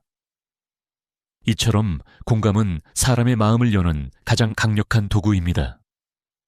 우리는 종종 감정을 표현하는 것이 어려운 경우가 많지만 대화를 통해 그 사람의 감정을 인정하고 이해해 주는 것만으로도 상대방은 우리가 그들의 감정을 존중하고 있다는 것을 느끼게 됩니다. 이런 관계는 더 깊고 의미 있는 연결로 발전할 수 있습니다. 대화에서 실수는 어떻게 다뤄야 할까? 대화에서 실수는 자연스러운 부분입니다. 하지만 중요한 것은 실수에 대한 반응입니다. 만약 실수를 했을 때 상대방이 그 실수를 어떻게 다루는지에 따라 대화의 분위기가 달라집니다. 그럴 수 있어. 누구나 실수하지. 라는 말을 건네면 그 사람은 자신이 실수했다고 해서 부끄러움을 느끼지 않게 되고 더 이상 실수에 대해 걱정하지 않게 됩니다. 그러나 왜 그걸 실수했어? 라거나 또 그랬어? 라는 말은 그 사람을 더욱 부끄럽게 만들고 자신감을 떨어뜨릴 수 있습니다. 이는 관계에서 벽을 만드는 말일 뿐만 아니라 상대방이 두려움과 불안감을 느끼게 합니다. 따라서 대화에서 실수를 다룰 때는 상대방을 비난하거나 지적하지 않고 그 실수를 이해하고 인정하는 태도가 중요합니다. 상대방이 실수했을 때 괜찮아, 다음에는 더 잘할 수 있을 거야 라는 말 한마디로 상대방은 자신을 더 이상 자책하지 않게 되고 다시 일어설 수 있는 용기를 얻게 됩니다. 대화에서 중요한 것은 상대방의 감정을 존중하는 것, 상대방의 감정을 존중하는 것은 단순히 그 사람이 원하는 말을 해주는 것이 아닙니다. 중요한 것은 상대방이 느끼는 감정의 진심으로 공감하고 그 감정을 존중하는 태도를 보이는 것입니다. 대화에서 상대방의 감정을 존중하지 않으면 그 사람은 점차적으로 우리의 말과 행동에 대해 불신을 가지게 될 수 있습니다. 우리는 대화에서 상대방의 상황과 감정을 이해하려고 노력해야 합니다. 예를 들어 가족이 어려운 상황에 처했을 때 그 사람에게 괜찮아, 이게 다 지나갈 거야 라고 말하기보다는 너무 힘들었겠네. 내가 네 마음을 충분히 이해해미 라고 말하는 것이 훨씬 더 효과적입니다. 이 말은 그 사람에게 자기 감정이 인정받았다는 느낌을 주며 더 이상 감정을 숨기지 않게 만듭니다. 공감과 이해는 관계를 더 깊고 강하게 만든다. 공감은 대화에서 상대방과의 관계를 깊고 강하게 만드는 중요한 요소입니다. 우리가 상대방의 감정을 인정하고 그 사람의 입장에서 생각하려는 태도를 보일 때 그 사람은 자신이 정말로 이해받고 있다고 느끼게 됩니다. 이렇게 상대방의 감정을 존중하고 공감하는 태도를 가지면 더 깊은 신뢰와 이해가 생기고 관계가 한층 더 강해집니다. 예를 들어 직장에서 동료가 어려운 상황에 처했을 때 그 사람이 겪고 있는 감정을 이해하고 공감하는 태도를 보인다면 그 동료는 더 이상 자신을 혼자서 감당하지 않게 되고 더 큰 신뢰를 느끼게 됩니다. 결국 상대방이 자신을 진심으로 이해하고 있다라고 느끼는 대화는 관계를 더욱 견고하게 만들 수 있습니다. 마음을 여는 대화는 신뢰를 쌓는 과정이다. 마음을 여는 대화는 상대방과 신뢰를 쌓는 과정입니다. 대화는 단순히 정보를 교환하는 것이 아니라 서로의 감정을 나누는 과정입니다. 그래서 우리는 대화할 때 상대방이 느끼는 감정을 항상 염두에 두어야 합니다. 상대방의 마음을 여는 대화는 그 사람을 진심으로 이해하고 공감하는 과정에서 시작됩니다. 이 과정에서 진심으로 상대방을 배려하고 그 사람의 감정을 존중하는 태도를 취할 때 우리는 더 깊은 관계를 맺을 수 있습니다. 대화에서 마음을 여는 것은 시간과 노력이 필요하지만 그 결과는 반드시 더 강한 신뢰와 깊은 관계로 돌아옵니다. 마무리, 공감의 언어를 익혀라. 대화에서 중요한 것은 상대방의 마음을 여는 언어를 사용하는 것입니다. 공감과 이해를 바탕으로 한 대화는 상대방과의 관계를 더욱 돈독하게 만들 수 있습니다. 우리가 상대방의 감정을 진심으로 이해하고 그 사람의 입장에서 생각하려는 노력을 기울일 때 그 사람은 마음을 열고 우리를 더 신뢰하게 됩니다. 그리고 그 신뢰는 더 깊은 관계로 이어지며 우리는 더 좋은 대화와 관계를 만들어 나갈 수 있습니다. 오늘 이 대화가 여러분에게 조금이나마 도움이 되었기를 바랍니다. 대화를 통해 상대방의 마음을 열고 더 좋은 관계를 만들기 위해 노력하는 것, 그것이 우리가 삶에서 더 나은 인간관계를 만들 수 있는 열쇠임을 기억해 주세요. 그날 아침 나는 평소처럼 은행 문을 열었다. 유리문을 통과하는 순간까지도 아무 일 없을 거라 생각했다. 통장에는 지난달 연금과 함께 평생 모은 적금이 그대로 들어있을 거라 믿었기 때문이다. 하지만 창구 직원이 고개를 갸웃하며 말했다. 어르신, 잔액이 영원인데요. 순간 귀를 의심했다. 아니, 내가 며칠 전까지만 해도 확인했는데 잘못 본 거 아니요? 직원은 다시 화면을 돌려 보여주었다. 내 이름이 맞았고 계좌번호도 틀리지 않았다. 하지만 숫자는 여전히 0이었다. 도둑이 든 것도 아니고 자식이 가져간 것도 아니었다. 분명히 은행에, 그것도 내가 가장 신뢰하던 곳에 넣어둔 돈이었다. 그날 저녁 집에 돌아온 나는 손에 쥔 통장을 몇 번이고 펼쳤다, 접었다 했다. 종이 위의 글자들은 그대로인데 거기에 담겨있던 믿음은 흔적도 없이 사라져 있었다. 그제야 비로소 깨달았다. 안전하다는 말로도 위험한 말은 없다는 것을. 나는 평생 은행에서 근무했다. 수십 년 동안 수많은 어르신들을 만났다. 대부분은 똑같은 말을 했다. 난 바보처럼 속을 사람 아니에요. 내 돈은 내가 잘 알아요. 그들은 단단히 믿고 있었다. 그러나 그 믿음이 무너지는 데는 단 하루면 충분했다. 내가 근무하던 시절 72세의 이정자 어르신이 있었다. 늘 깔끔하게 차려입고 오시던 분이었다. 어느 날 그분이 울먹이며 창구를 찾아왔다. 내 돈이 없어졌어요. 분명히 예금한 건데요. 조사 끝에 밝혀진 건 뜻밖이었다. 자동 이체 상품이라고 가입한 게 사실은 고위험 펀드였다. 은행 직원이 친절하게 어르신 나이에 딱 맞는 상품이에요 라고 설명했고 서류를 다 읽지 않은 채 도장을 찍은 게 화근이었다. 그분은 내 앞에서 말했다. 이제는 은행도 무서워요. 사람도 돈도 다 무서워요. 그 말이 아직도 내 귀에 남아있다. 많은 사람들은 돈을 지키기 위해 은행에 맡긴다. 하지만 정작 은행이라는 곳이 완전한 안전지대는 아니다. 내가 본 수백 명의 어르신들 중 일부는 보관을 잘했음에도 불구하고 지키지 못했다. 왜일까?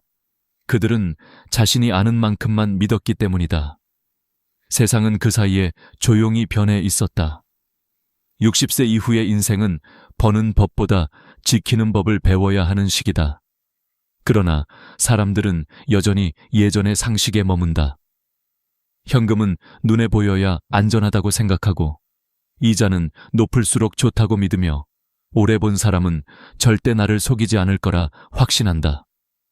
하지만 그 세 가지 믿음이 바로 노후의 평화를 무너뜨리는 시작이 된다. 나는 한 번도 어르신들에게 돈은 이렇게 쓰세요 라고 말한 적이 없다. 대신 이렇게 말하곤 했다. 돈은 모으는 게 아니라 지키는 겁니다. 내 돈이 내 손 안에 있어야 진짜 내 돈이에요. 사람들은 종종 묻는다. 그럼 어디에 두는 게 안전한가요? 내 대답은 언제나 같다. 장소보다 중요한 건 방식입니다. 돈을 어디에 넣느냐보다 그 돈을 어떻게 관리하느냐가 인생의 평화를 결정한다. 나는 이 영상을 통해 단순히 금융 지식을 나누려는 게 아니다.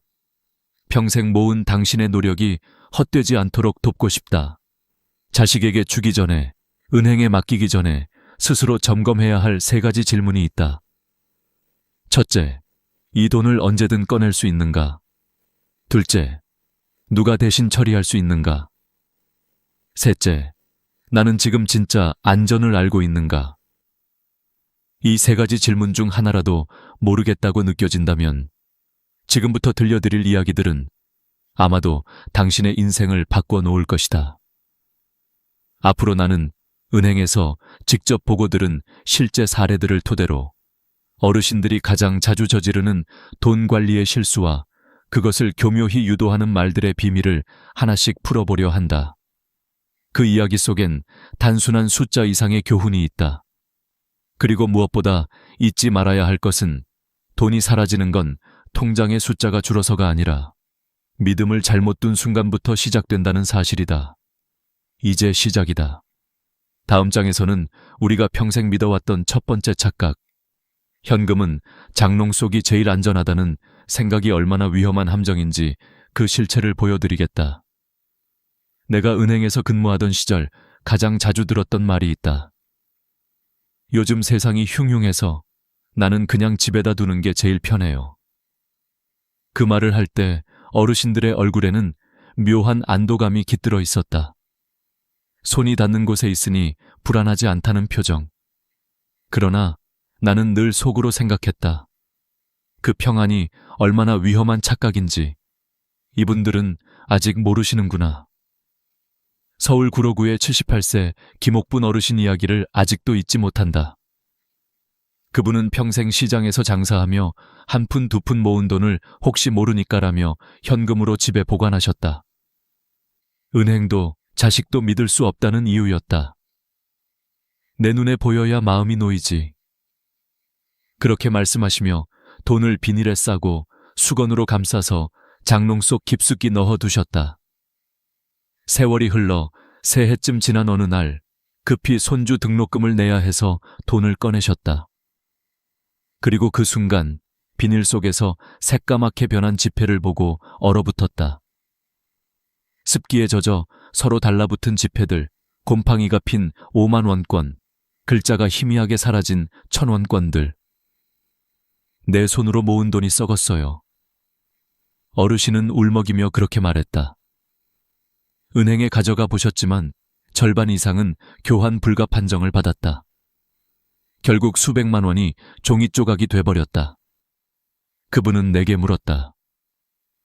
은행에 맡기면 도둑 맞을까봐 무서웠는데 결국 내 손이 더 무서운 거였네요. 나는 대답하지 못했다.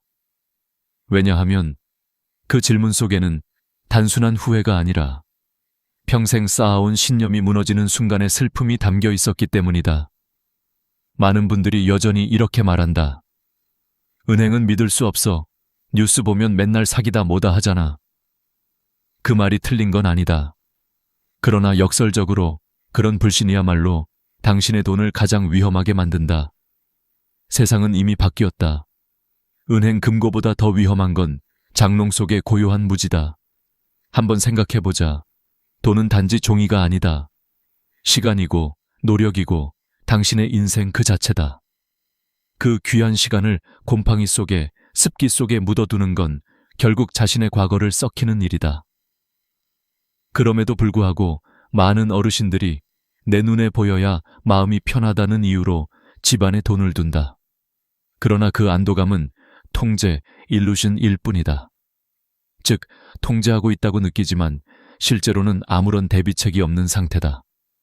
도둑이 들지 않아도, 불이 나지 않아도 세월만으로도 돈은 사라진다. 나는 예전에 한 노부부의 집을 방문한 적이 있다. 오래된 한옥이었고 방 한쪽에 묵직한 나무 장롱이 있었다. 그 안에는 비닐봉지에 쌓인 돈 뭉치들이 가지런히 놓여 있었다. 부인은 말했다. 이게 우리 평생 모은 돈이에요. 애들 몰래요. 그때 나는 조심스럽게 물었다. 왜 몰래 두세요? 그녀는 잠시 망설이다가 이렇게 대답했다. 혹시 애들이 손댈까 봐요. 요즘 세상 믿을 게 어딨어요. 그 말에는 슬픔보다 외로움이 더 짙게 배어 있었다. 나는 그날 깨달았다. 많은 어르신들이 돈을 장롱에 숨기는 이유는 단지 안전 때문이 아니라 세상으로부터의 불신과 외로움 때문이다. 누군가에게 부탁할 수도 나눌 수도 없으니 결국 혼자만의 금고를 만든 것이다. 그러나 아이러니하게도 그렇게 숨겨진 돈은 가장 쉽게 잃어버린다. 어떤 분은 기억이 흐릿해져 돈을 어디에 숨겼는지도 잊는다. 또 어떤 분은 갑작스러운 병으로 입원하며 그 돈이 그대로 남겨진다. 결국 시간이 지나면 그 돈은 그 누구의 것도 되지 못한 채 먼지 속에 사라진다. 그래서 나는 언제나 이렇게 말한다. 돈은 내 눈앞에 있다고 해서 안전한 게 아닙니다. 내 손으로 지킬 수 있는 곳에 있어야 비로소 안전한 겁니다. 지금 이 영상을 보고 있는 여러분, 혹시 집 어딘가에 현금을 숨겨두셨나요? 만약 그렇다면 오늘 밤 꼭 다시 한번 생각해 보시기 바랍니다. 장롱은 돈을 숨겨주지만 시간은 그것을 지켜주지 않습니다. 습기, 곰팡이, 망각, 그리고 세월. 이 네 가지가 여러분의 평생 저축을 갉아먹습니다. 이제 우리는 첫 번째 착각을 바로잡았습니다. 다음 장에서는 또 다른 함정, 이자가 높을수록 좋다는 믿음이 어떻게 평생의 돈을 순식간에 빼앗아 가는지를 이야기해 드리겠습니다. 당신의 돈은 아직 늦지 않았습니다. 오늘부터라도 숨기지 말고 관리하십시오. 그것이 바로 당신의 평생을 지키는 첫걸음입니다. 이자 높은 게 최고지. 누가 바보처럼 낮은 걸 해? 이 말은 은행 창구에서 수없이 들어온 문장이다. 그런데 나는 알고 있었다. 그 말이 결국 얼마나 많은 눈물을 불러오는지를 지금도 떠오른다. 은행 창구에 앉아있던 김정희 할머니의 손끝이 미세하게 떨리던 순간을. 그날도 평소처럼 단정한 한복 차림이었다. 할머니는 두꺼운 봉투를 꺼내며 말씀하셨다. 이거 전기금으로 넣어주세요. 이자 제일 높은 걸로요. 직원은 미소를 지으며 답했다. 네, 어르신. 지금 이 상품이 제일 높아요. 한꺼번에 넣으시면 이율이 훨씬 좋습니다. 할머니는 수십 년간 쌓아온 신뢰로 그 말을 믿었다. 은행 직원이 그렇게 말하는데 나쁜 게 있을 리 없지.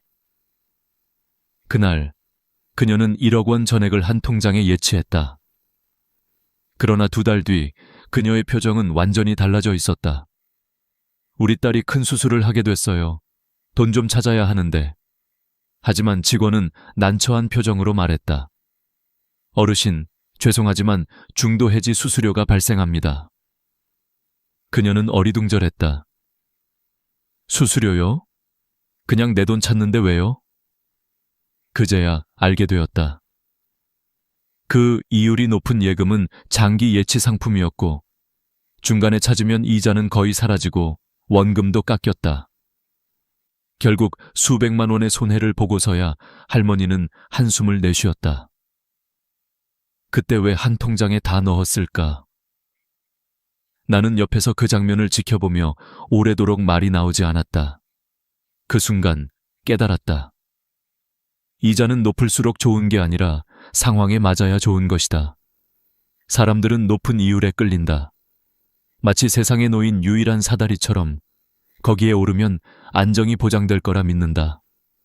하지만 나이 들어 가장 무서운 건 돈을 잃는 것이 아니라 돈을 당장 꺼낼 수 없게 되는 것이다. 당신의 돈이 아무리 많이 불어나도 필요한 순간 손댈 수 없다면 그것은 당신의 돈이 아니다. 나는 그 후 상담할 때마다 이렇게 말했다. 돈은 한 번에 넣는 게 아닙니다. 나눠서 넣으셔야 해요. 그리고 이렇게 3가지 원칙을 알려드렸다. 첫째, 3개월치 생활비는 자유 입출금 통장에 두세요. 이 돈은 병원비나 급한 용도로 언제든 꺼낼 수 있어야 합니다. 둘째, 비상자금은 중도 해지가 자유로운 통장에 따로 자녀의 갑작스러운 요청이나 예상치 못한 수술비 같은 경우를 대비해야 합니다. 셋째, 장기자금은 그때서야 고이율 예금에 이 돈은 손대지 않아도 되는 여유 자금일 때만 맡기세요. 이 단순한 세 가지 원칙만 지켜도 김정희 할머니 같은 눈물을 흘리는 일은 막을 수 있습니다. 나는 이런 조언을 드릴 때마다 사람들의 반응을 지켜봤다. 처음엔 에이, 나야 괜찮겠지 하며 웃어 넘기던 분들이 몇 달 후 다시 찾아와 선생님 말이 맞았어요 라며 고개를 숙였다. 그제야 마음이 놓였다. 한 번은 이런 일도 있었다. 74세의 한 어르신은 평생 저축만 하며 살아오셨다. 이율이 낮으면 손해 아니냐고 하시며 2억 원을 전부 전기금에 넣으셨다. 그런데 갑자기 아내가 병원에 입원하게 되자 그 돈을 찾기 위해 서류를 들고 은행을 찾았다. 하지만 해지 수수료와 낮아진 이율로 손해를 보고 나서 하신 말씀이 내 가슴을 때렸다. 나는 평생 돈을 모으는 법만 배웠지 지키는 법은 배운 적이 없었어요. 그 말은 단순한 후회가 아니었다. 그건 세상에서 가장 늦게 배운 진실이었다. 여러분, 이자라는 건 단순한 숫자가 아닙니다. 그 안에는 시간과 유연성이 숨어 있습니다.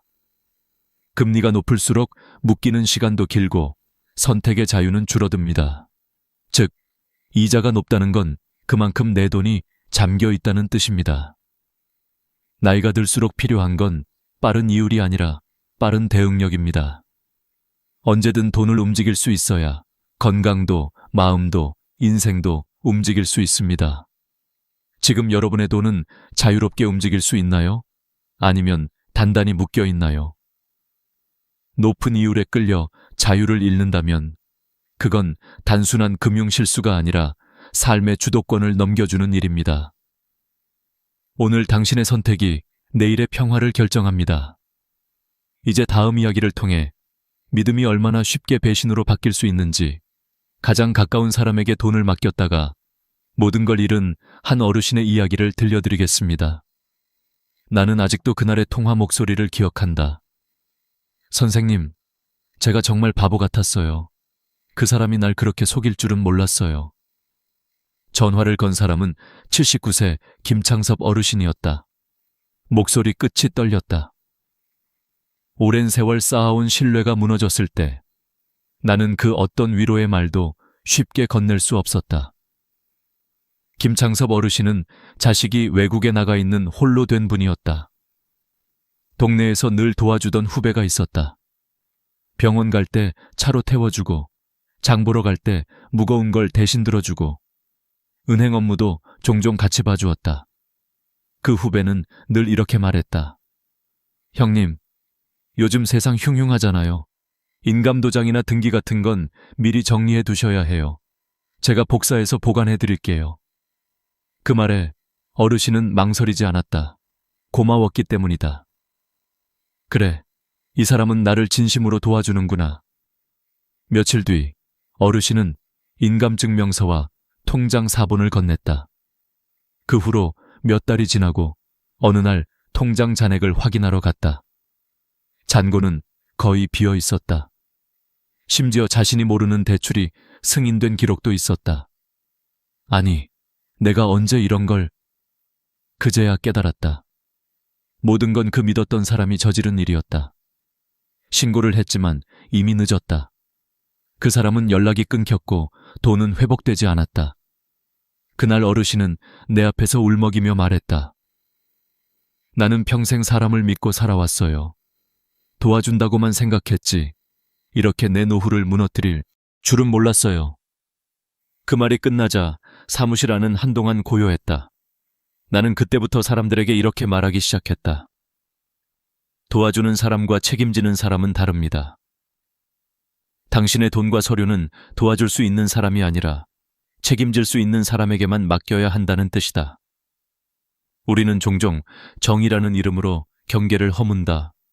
그 사람은 나랑 20년을 알고 지냈는데, 그 사람은 내 사돈인데 설마. 그러나 세상에서 가장 많은 사기는 바로 그 설마라는 단어 뒤에서 일어난다. 한 번은 이런 일도 있었다. 80세의 한 할머니는 자신이 글을 잘 몰라 이웃에게 은행 일을 대신 부탁했다. 내 대신 이자 확인 좀 해줘. 그 이웃은 처음엔 정말 성실했다. 매달 통장 정리를 해주고 잔액을 알려드렸다. 그런데 어느 날부터 슬그머니 일부 금액을 옮겨두기 시작했다. 할머니는 아무것도 모른 채 요즘 이자가 줄었네 하며 웃어 넘겼다. 그 사실을 알게 된 건 1년 뒤였다. 이미 손해는 수천만 원에 달했다. 사람의 마음은 시간이 쌓이면 믿음으로 바뀐다. 그러나 돈이 섞이는 순간 그 믿음은 시험대에 오른다. 그래서 나는 늘 말한다. 돈과 관계는 따로 둬야 합니다. 돈이 들어가면 관계는 흔들리고 관계를 지키려면 돈은 투명해야 합니다. 나는 이런 사례를 보고 들으며 깨달았다. 노후의 가장 큰 적은 사기꾼이 아니라 경계심을 잃은 나 자신이었다. 나이가 들수록 마음은 여려지고 누군가의 도움에 쉽게 의지하게 된다. 그러나 그 순간 바로 재산의 문이 조금씩 열린다. 만약 누군가가 이렇게 말한다면 꼭 기억하라. 제가 대신 처리해드릴게요. 형님, 번거로우니까 제가 맡아드릴게요. 그 순간은 당신의 편의가 아니라 당신의 통제권이 사라지는 순간이다. 내가 만난 한 노신사는 이렇게 말했다. 돈을 맡긴다는 건 믿음을 맡기는 게 아니라 내 삶을 맡기는 거였어요. 그 말이 얼마나 무겁게 다가왔는지 모른다. 여러분, 믿음은 아름답지만 돈은 냉정해야 합니다. 누군가에게 고마워서, 오래 봐서, 편해서. 그 어떤 이유로든 내 이름이 아닌 사람에게 돈이나 서류를 맡기지 마세요. 그 한 장의 서류가, 그 한 번의 도장이 여러분의 평생을 송두리째 바꿀 수 있습니다. 자, 이제 3가지 착각을 모두 짚었습니다. 첫째, 현금은 눈앞에 있어야 안전하다. 둘째, 이자는 높을수록 좋다. 셋째, 오랜 지인은 믿어도 된다. 이 3가지는 모두 착각이자 함정입니다. 이제부터는 그 함정으로 어르신들을 몰아넣는 또 다른 존재, 은행 직원의 달콤한 말에 대해 이야기해 보겠습니다. 당신의 마음을 열게 만들지만 결국 통장을 비우게 하는 그 말들, 그 진짜 얼굴을 하나씩 밝혀드리겠습니다. 은행 창구에 앉아 있으면 하루에도 수십 번 같은 장면을 본다. 직원은 환하게 웃으며 설명하고 손님은 고개를 끄덕이며 도장을 찍는다. 하지만 몇 달 뒤 그 미소는 사라지고 창구에는 분노와 후회의 얼굴만 남는다. 나는 그 사이의 간극을 누구보다 많이 지켜봐 왔다. 그 간극을 만드는 건 사기가 아니라 말 한마디였다. 오늘은 그 중에서도 절대 믿으면 안 되는 3가지 말에 대해 이야기하려 한다. 이 3가지 중 하나라도 들어본 적이 있다면 그 순간은 반드시 다시 생각해야 한다. 첫 번째 말, 어르신 연세에 딱 맞는 상품이에요. 이 말은 언제나 부드럽게 들린다. 마치 나를 위해 준비된 특별한 선물처럼 느껴진다. 그러나 그 문장 속엔 함정이 숨어 있다. 연세에 맞는 상품이라며 권유하는 순간, 실제로는 복잡한 투자형 상품일 가능성이 높기 때문이다. 내가 기억하는 68세 박영숙 어르신의 사례가 있다. 그분은 고운 치마 저고리를 입고 지팡이를 짚으며 천천히 은행에 들어오셨다. 그날 그녀는 4천만 원을 예금하려 했다. 직원은 미소를 지으며 말했다. 요즘 어르신 같은 분들께 딱 맞는 상품이 있어요. 이율도 높고 요즘 인기 많습니다. 그녀는 내 나이에 맞는 상품이라니 믿어도 되겠지 라고 생각하며 서류를 자세히 읽지 않은 채 도장을 찍었다. 몇 달 뒤 급히 돈이 필요해 은행에 갔을 때 들은 말은 충격적이었다. 어르신, 이건 예금이 아니라 펀드입니다. 중도 해지 시 원금 손실이 발생하고 수익률은 시장 상황에 따라 변동된다는 설명. 그제야 박 어르신은 깨달았다. 그녀가 가입한 건 안전한 예금이 아니라 고위험 투자 상품이었다는 것을. 그날 그녀는 조용히 말했다. 나는 그저 예금한다고 생각했어요. 도대체 언제 이렇게 어려운 세상이 된 걸까요? 여러분, 당신 나이에 딱 맞는 상품이라는 말은 결코 위로가 아닙니다. 그건 판매를 위한 포장일 가능성이 높습니다. 은행 직원의 말이 아니라 계약서의 글자를 믿어야 합니다. 두 번째 말. 오늘 안 하면 손해예요. 금리 떨어집니다. 이건 거의 모든 지점에서 월말마다 들을 수 있는 마법의 주문이다.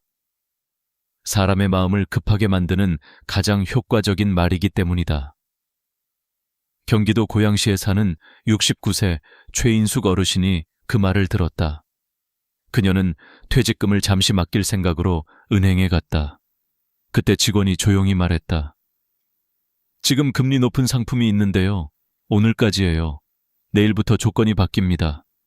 이건 특별히 어르신께만 드리는 기회예요. 그 말을 듣자 마음이 급해졌다. 오늘 안 하면 손해라니, 기회를 놓치면 안 되겠지. 그녀는 충분히 알아보지도 않은 채 서명했다. 하지만 그것은 단순한 예금이 아니었다. 보험과 펀드가 결합된 상품, 원금 손실이 가능한 고위험형이었다. 3개월 후 통장 잔액을 확인하고 그녀는 멍하니 말했다. 내가 왜 이렇게 서둘렀는지 모르겠어요. 여러분, 진짜 좋은 상품은 절대 서두르지 않습니다. 설명을 충분히 하고 가족과 상의할 시간을 줍니다. 오늘만 가능하다는 말은 대부분 지금 아니면 가입 안 할 걸 알기 때문에 나오는 말입니다. 그 오늘이 지나가면 대부분 아무 일도 일어나지 않습니다. 세 번째 말. 자녀분께는 말씀 안 하시는 게 좋습니다. 처음 들으면 이 말은 배려처럼 느껴진다. 괜히 자녀분이 간섭하면 복잡해지니까 어르신만 알고 계시면 됩니다. 하지만 이 말이야말로 가장 위험한 멘트다. 서울 은평구 74세 윤경자 어르신이 그랬다. 직원이 그 말을 하자 이건 나만을 위한 혜택이구나라고 생각했다. 그녀는 가족에게 알리지 않고 계약서에 사인했다. 그러나 몇 달 후 예금을 찾으려 하자 그것은 예금이 아니라 변액보험이었다.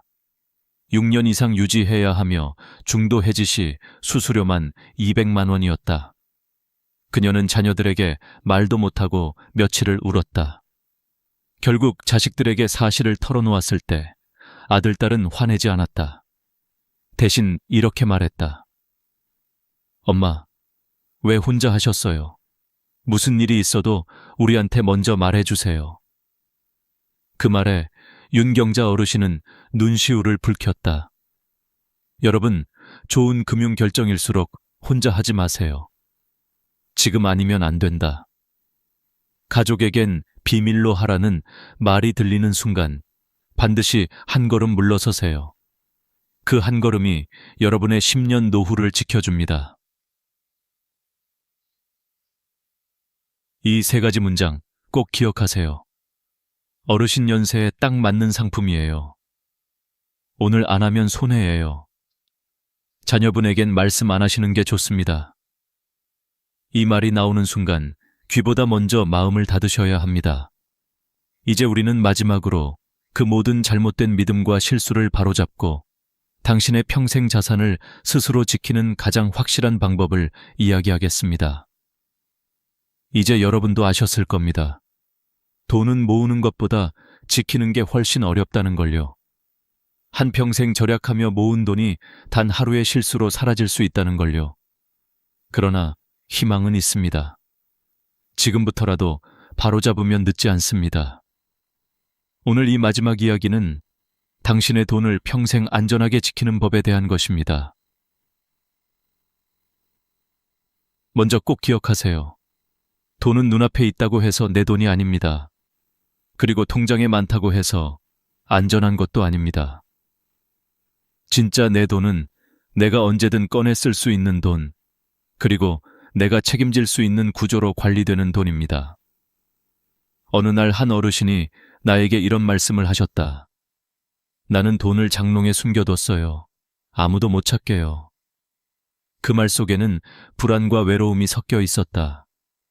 그는 자식에게조차 말 못하고 혹시라도 누가 알까 두려워 매번 잠을 설치셨다. 하지만 정작 그 돈은 세월과 습기에 썩어갔다. 그때 나는 조용히 말씀드렸다. 선생님, 돈은 숨길수록 안전해지는 게 아니라 지킬 수 없게 되는 겁니다.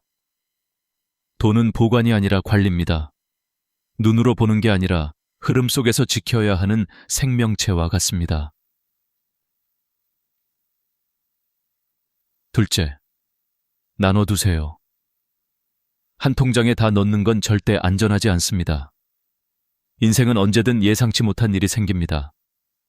병원비, 가족의 사고, 갑작스러운 수리비. 그럴 때 한 통장에 모든 돈이 묶여 있다면 그 돈은 단지 숫자일 뿐 힘이 아닙니다. 나눠야 합니다. 생활비, 비상금, 장기자금, 이렇게 세 가지로 나누는 겁니다.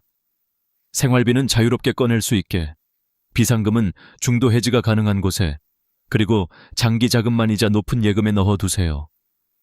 이 단순한 원칙 하나로 수많은 분들이 인생을 바꿨습니다.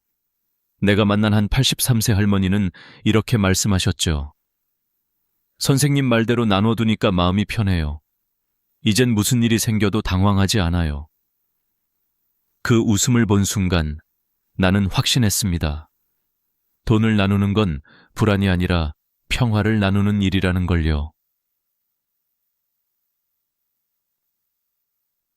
셋째, 혼자 결정하지 마세요. 가족이든 전문가든 믿을 수 있는 사람과 상의하세요. 누군가가 이건 가족에게 비밀로 하세요 라고 말하는 순간 그건 당신의 이익이 아닌 그 사람의 이익을 위한 거래일 가능성이 큽니다. 진짜 좋은 금융 결정은 투명합니다. 가족이 알아도 문제없고 오히려 함께 확인할수록 더 안전합니다. 한 번은 이런 일이 있었다. 어느 76세 어르신이 보험 상품을 잘못 가입해 손해를 보셨다.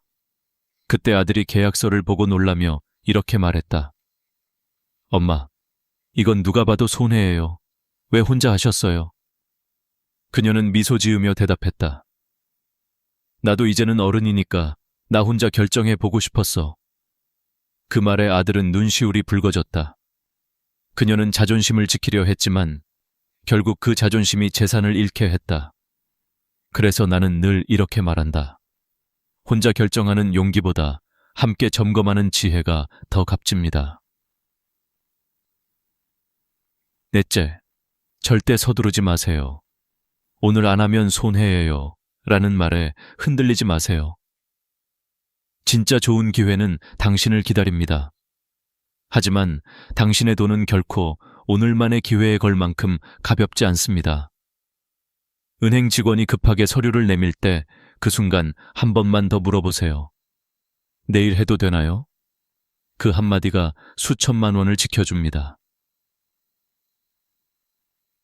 다섯째, 모르는 서류는 절대 도장 찍지 마세요. 노후를 지켜주는 건 도장 하나의 신중함입니다. 직원이 아무리 친절하게 설명해도 이해되지 않는다면 반드시 가져가세요.